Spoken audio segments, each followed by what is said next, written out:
परिसंवादाची audition पूर्ण परिसंवाद नाही, पण आपण काळाची गरज म्हणून संत वाङ्मय घेतोय। तर काळाचे कोणते मुद्दे त्याच्यात घेणार आहे, समस्या कोणत्या आहेत, त्या कोणत्या समस्यावर कोणत्या संतांच्या वाङ्मयाचा संदर्भ आपण लावणार आहोत, कोणत्या साहित्याचा संदर्भ आपण लावणार आहोत ते इथं सांगायचं। कारण समजा मी जर म्हटलं की अंधश्रद्धा आणि तुकाराम महाराज असा विषय असेल तर तो आपण इथे सांगू शकतो, मुद्दे तेवढे।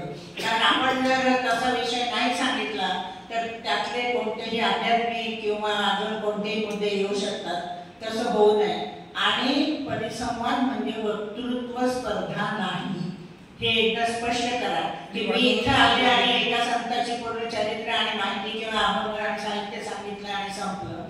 आपला जो विषय आहे काळाची गरज, त्याला आधार संत वाङ्मयाचा कसा आहे, काळाची गरज याचा अर्थ काळात असलेल्या समस्या, काळात असलेले प्रश्न, त्याची उंची वाढवण्यासाठी वाचन संस्कृती करताना, अभ्यास करताना संतांचं वाङ्मय कसं उपयोगी आहे हे आपल्याला सांगायचं। त्या काळाची गरज सांगणं हे महत्त्वाचं आहे, त्याला हायलाइट करायचं आहे।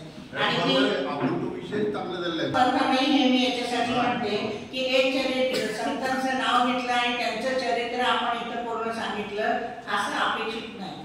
तसंच काल भरसरांनी शंका दाखवली मला बोलत तसं की परिसंवाद हा वादविवाद नाही, विषयाच्या दोन्ही बाजूनी बोलणं ज्याला म्हणतो आपण तो वादविवाद असतो की एक विषय दिलेला असतो आणि मग तो हो किंवा नाही, खरं किंवा खोटं, याच्या बाजूनी काय त्याच्या बाजूनी काय, आवश्यक काय अनावश्यक, तसं इथे काहीही नाही।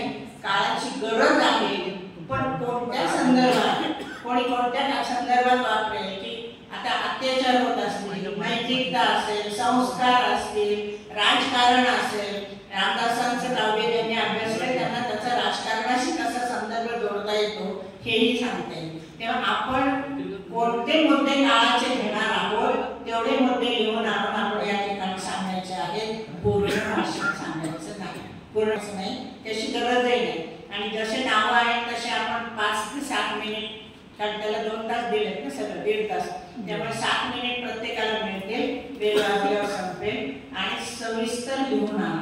फार तर त्याच्यामध्ये समजा अभंग किंवा संदर्भ आपल्याला पाठ होत नसतील तर तेवढे पाहण्याची आपण संधी देऊ की या संतांनी या वाङ्मयाचं केलेलं आहे। बहुरूढ किंवा भारूढ म्हणत असताना आध्यात्मिक त्याचा अंग कोणतं, सामाजिक अंग कोणतं आणि नाथांनी कोणता विषय आपल्याला हाताशी घेतला, सगळ्या संतांच्या वाङ्मयाचा त्याच्यात आपल्याला परिपूर्ण करता येणार नाही। कारण सगळ्या संतांचा जे काय वाङ्मय आहे ते सामाजिकतेशी जोडलेलं आहेच असं नाही, ते आध्यात्मिक आहे, वैयक्तिक आहे, स्वतःपुरतं आहे।